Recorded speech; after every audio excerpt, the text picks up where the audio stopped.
I haven't been hearing anyone calling out, so that might just be friendlies. I think we're all just, I think we're just seeing everything here on stream now. Yeah. Losers is over there. Okay. Okay. So we still got plenty going on over here. So once again, thank you for tuning in here for Defend the North 2017 ARMS. Brought to you by 8-Way Run. I'm Hangman, this is the Buzz. And we will be seeing Catfight versus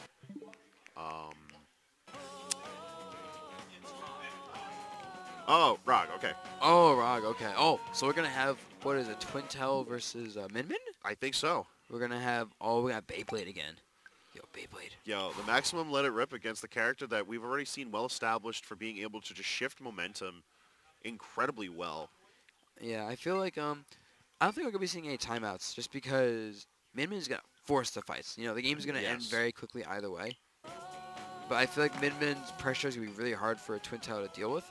Unless Twin Tail's abusing the slowdown. Just because, like, so much damage, so many fast attacks, and once you get the knockdown, you charge your arm. Like, what do you do against that?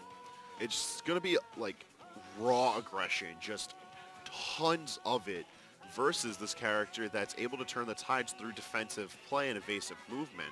But I feel like Min Min has the tools to be able to mitigate these movement options from Twin Tail. We see how well the stalling in the air can be utilized and how well the parasol is used for defensive purposes.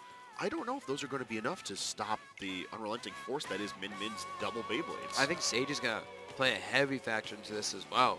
You know, I won't be surprised if we see, like, counter picks and discussion over what this first stage should be. I want to see a teams tournament. 2v2. The players, like, are attached to each other by, like, ropes, so one gets knocked down, the other one does. And it's really stupid because, like, you know, if your opponent screws up, you actually get hit for it. But at the same time, it's really funny because of that. Ooh, I like this Min Min color, though. Black and gold. Okay, so I am biased. Anytime I see black and gold, I'm into it. It's a good color scheme. But we do have cherry vanilla, so... Whew. We'll see how this works. We're starting once again on Springer. I'm going to guess this is like the Smashville of ARMS. I'm going to put $100 and say you're right on that. Because it's a neutral stage, but the thing that keeps it from being plain seems to be incredibly volatile depending on the matchup. Yeah. So right now, actually, you're seeing Catfight putting a lot of pressure on with Twin Tail and really trying to keep Rog from getting a chance to establish his pressure. Is that maybe the answer? This seems to be a strategy at the start. Once again, we're seeing the use of the charged Thunderbirds be able to break through these aggressive characters, and I feel like that's really what's going to allow Catfight to just keep the pressure on from his side. And one thing I'm noticing is, look at the Parasol. He's using the Parasol up close to basically stop Rog from throwing out his Beyblades. And that's a really big, he just punched through the Beyblades right there, got a lot of damage. Yeah, if they never get a chance to leave the arm, then Rog can't let it rip. He's going to have to sort of sit there and hold all of that damage, and look at the damage it is. One thing I think we should know from Rog's perspective is he's been using a couple times, he'll block an attack and immediately dash forward, and actually if you block an attack, you can, it's like a parry sword, you block and immediately dash forward and get all this pressure. And so that's going to be very important if he's under all these block strings and stuff in the parasols to constantly block, dash forward, and keep continuous pressure from happening. We finally see an arm switch, and it seems to be this heavier, slower electric themed arm, although that was a very questionable use of meter from Rog. Oh, yeah. And this arm is going to be able to break through the parasol and the Thunderbird, I'm imagining, which is going to be very important to give openings for his Beyblade to go through. His defense is really not doing much for Rog. Rog's got to figure out how he's going to be able to clean up the Catfight. He has a little bit of a percentage lead right now, but is it going to be enough? Can he really stretch this lead? And you're really seeing Catfight right now using the slowdown effect from Twin Tail. It's a great effect. He's not really throwing the umbrella out as much because of that giant arm, and instead just waiting for the attack, slowing it down, and then just not getting hit by it. Oh my, oh! Yo, these bird combos though? That ain't Falco. But this looks like melee right now with all that damage output. Just tons of pressure being outputted. And we're seeing Catfight getting back in it. Percentages are really starting to come close, and as we've seen, once it reaches that 30-second marker is where time really becomes a factor. But Catfight does not want to hear any of it. He wants to make sure that he takes this first game convincingly. Yep, no timeout, and you're really seeing Rog is on the back foot this entire time. Even up close, you know, he can't press buttons because of the slowdown effect. This is, it's like we've been seeing like all this like defensive runway play from Twin Tail, and now Catfight's making her look like a moving fortress. Like, you can't push her back, but if she pushes you forward, you just get squashed. Yeah, she has this sort of this mobile bastion that she just smothers the opponent with. Between the use of Parasol and not even just that, I think it's really the combination of the Parasol and the Thunderbird. The ability to just punish the opponent's offenses by stunning them completely and being able to move right into their face without any worry. Yeah, no, definitely. And I'm not sure if Min Min really has to counteract that. Because I don't think she has any arm that like swoops around. You know, she has a dragon, but the dragon's way too slow for that. Obviously, Right. the heavy seems like it's too slow as well and too straightforward. And we obviously just saw the Beyblades not really doing anything. Yeah, I feel like it's not even the fact that the Beyblades are not a great tool for it. I think it's just that, like, this style of twin tail play is mitigating the strengths that Min Min brings to the table. And this seems to be an optimized usage of Min Min. The use of these chakrams just constantly pressure the opponent, but the pressure is just not to be found as Catfight opens up this game 2 with impressive amounts of damage on Min Min. I wonder if maybe Rock could use the jump air dash to like use the invincibility frames and block and deflect arms to get openings that way. Because that might be what he has to do right now. Because on the ground he just is getting like out-armed. You know, oh my god. This man's sitting down for some shock therapy. This is looking like a brutal start to match 1. Oh my god. This man just being thrown across the stage like, nah, you don't deserve to be here. This is my tournament. That's what Black Catfight's saying. You know, I don't really agree with this stage pick. I'll be honest with you. We've seen how effective the Thunderbird is at mitigating space control in the DNA lab, and the Chakrams were not able to contest with this bird. We got Mia dash back, you know, trying to get some space. I think Rog wants some time to think about what to do, but he has no time right now. He's got to figure out game plan now. This is his winner's bracket life on the line. And Catfight is just consistently checking any type of movements. However, this is a solid burst bait, getting 330 damage on that. But he has to stay evasive. He has the charged arm. He's got to make the most of this situation while it's available to him. Nice, if you see a knockdown, no big deal. I think we switch back to double Beyblade again. So maybe on this map especially, you can use the curve of the Beyblade to get some pressure going. And you are seeing him move around the pillars a lot, attacking there. The pillar broke though, now he's in the corner, and this is a really best spot I've ever seen before. This man is deep in the corner. He's eating all of this damage for it.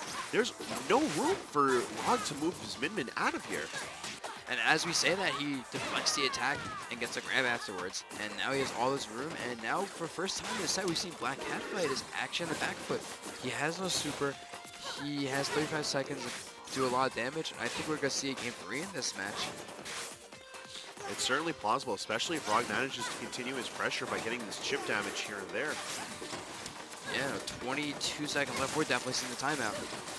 I don't think Rog wants to do anything that's going to cause him to lose this lead right now. And going for the timeout is definitely the best strategy with 13, 12, etc. There we have it, Rog tying things up.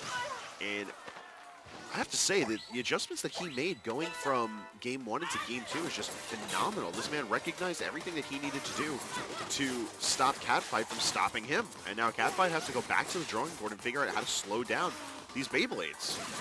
I'm sorry to sidetrack, but I just noticed on top of Min Min's head is a ramen bowl. Yeah, it's really cute, isn't it? I just had to point that out. But yeah. And the proper name for the Beyblades, I think, is the ramen as well. Or something close to that. No, you're kidding with me, right? No, it starts with an R. I saw that. Like, the Min Min players are selecting these blades very quickly. I have to assume that this is... They're called Ram Rams. All right. Oh, okay. You know, I like that name. Oh, yo, the Ram Rams are going to work right now. Punch, punch, punch, punch. Putting in the Ora, and they're clearing up the field as well. Take note that there's not a lot of Felix tubes left. Take note of the life lead right now that Rog has. You know, he's making a lot of work. Uh-oh. Oh, that was a free combo miss from Black Catfight, and that is a huge. You got build up a lot of momentum right there. One thing that's worth noting is, you know, once again, the charged arm from Min Min, when she gets that, it helps her so much. You cannot let her get the charged arm and like start her offense going. You have to shut her down early. So we are at the fighter screen once again, but it's counter pick time. It's time to see what map we're going to. I feel like getting DNA Lab out of there is certainly going to be in Catfight's favor. In the beginning, when there was a lot of tubes, it seemed that the Thunderbird was definitely assisting and Catfight maintaining the pressure. But once those tubes started breaking and Rog had a definitive idea of how to break through these defenses, it was looking like a done deal. We're going to be going to the Ribbon Arena for Game 3, and considering the uses of those pillars for defensive and evasive play, I feel like this is a fantastic stage pick. I was thinking just because the stage looks like it's a lot bigger than other stages we've seen, so that's probably why blackcatfight wants it. It's a lot of open space, so he can still move up in pressure, but he needs to retreat from all of Min-Min's pressure, especially with the charged arm. He has the option. You're seeing him block the arm and immediately dash forward using that, like, parry. And that's really big because that's what's allowed in corner rods so far. So we have the broked arms, but they ain't staying broked for long. Good amount of percentage clocked in so far on Intel, but the block and parry, the block and dash forward, that's so big. catfight has such an excellent sense of movement in these close quarters combat situations that we're presented with, and like I mentioned earlier, we see how these tools are supposed to be utilized at more comfortable ranges, but right in the opponent's face, no one really has an answer for the charged Thunderbird or the fact that the Parasol stuffs any sense of approach or response. Now, I want to see Rog use his grabs. There's a grab right there, but yeah, I feel like right now blackcatfight is just getting in with good blocking, and like Rog needs to use his grab to counter the blocks because everything else is not working. Look, he's in his face again, and just that's it. Yup. As soon as he broke the arms, he managed to crack his opponent wide open. But like, look at that move. He did block, immediately parry, dash forward, Thunderbird, break arm, super. That was a clean movement and sealed him the game. Thunderbird, you know, zoning out, just trying to get close. And I feel like Rog's attacks from distance just don't connect. Oh, once again, misses the punish. Although that slight opportunity with the downed arms does give catfight a lot of an opportunity to just reposition himself effectively. And there is the grab I wanted to see. Also, it looks like when Min-Min grabbed, her left arm became like powered up, maybe? Yeah, to my understanding, it's the grab that's the requirement for this powered up arm. And as we've seen time and time again throughout the day when Min-Min's on screen, that power up really goes a long way. Yeah, it's like she becomes like a significantly better character. But yeah, I mean, right now you see blackcatfight's giving her a lot of space and respecting her a lot more. Oh, never mind. No, you don't need no respect when you're in the corner. Yeah, this is catfight's corner right now. There is no respect going on. This man, catfight, is just saying, hey, you about to get bodied, boy. I'm trying to take this tournament free. That's what he's saying. He wants those Nintendo dollars. Right, these are real dollars we're getting right now, you know? $750 pop bonus for this or whatever.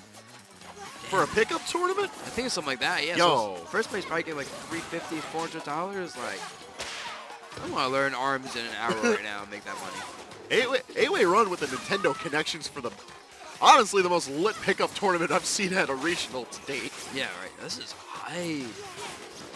Speaking of hype, it's looking like catfight is winning this through its timeout. Just excellent sense of pressure. He could have maybe even killed Rog in that situation, but either way, he walks away with the W.